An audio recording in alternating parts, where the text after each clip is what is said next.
It seems so simple, doesn't it?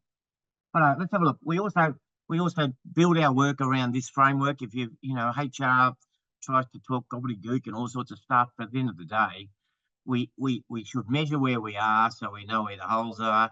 Then we simply put the right processes and systems in place to ensure governance and compliance, just to minimise risk within every business, and then to drive sustainability or maximise sustainability, fix performance management up. It's always done poorly. I won't say always. It's often done poorly in small to mediums and big corporates as well. And then drive some workplace improvement and remeasure to see what worked and what didn't work.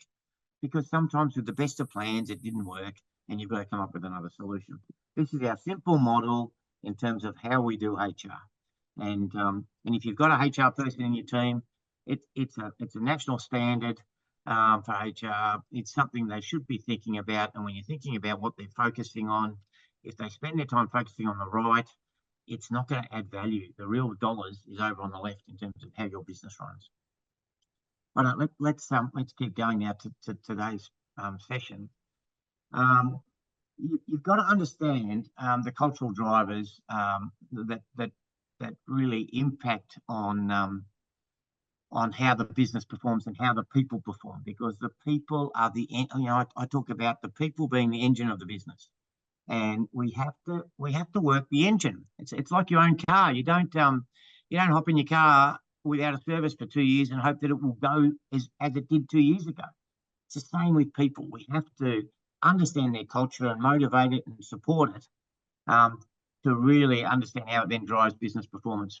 Today you're gonna understand what the key cultural drivers are, and these are for the high performance work teams. We know what they are because our research is showing us.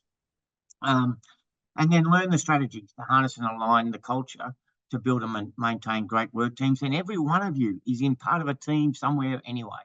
So take some of this away for yourself and understand it in terms of staff if you've got people in your teams.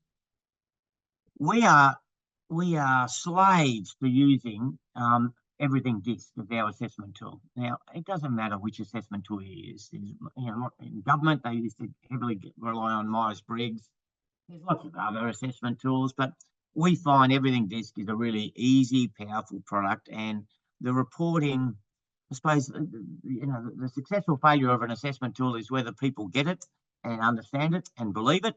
And I find the Everything DISC online tool is a really good one for people to get it, understand it, and believe it. Anyway, it talks about dominance, influence, steadiness, conscientiousness. The challenge in law firms, lots of people with dominance and conscientiousness. Okay, it seems to be a magnet for them. And you'll also have team players who are highly conscientious and steady. And you probably won't have too many clowns or butterfly chasers, we call them, out in the influence, but you need them as well. But understand the team basis, or understand the characters in the team in terms of their underpinning personalities, and it helps you understand who's going to fit into which team. Now, I do a lot of work with clients where we know what the team's technical skills are and what they're looking for technically, but what's the mix of personalities that we've got in that team, because we want to put something in that balances it and adds to it, not takes it out of balance. Too many times in the past, we used to hire for skill, fire for fit. This is all about getting the fit right. And if you can get the fit right, you get the culture held, and then it rocks and rolls. So I'm an enormous believer of using a tool to better understand what the people are that are coming our way with the organisations I work with.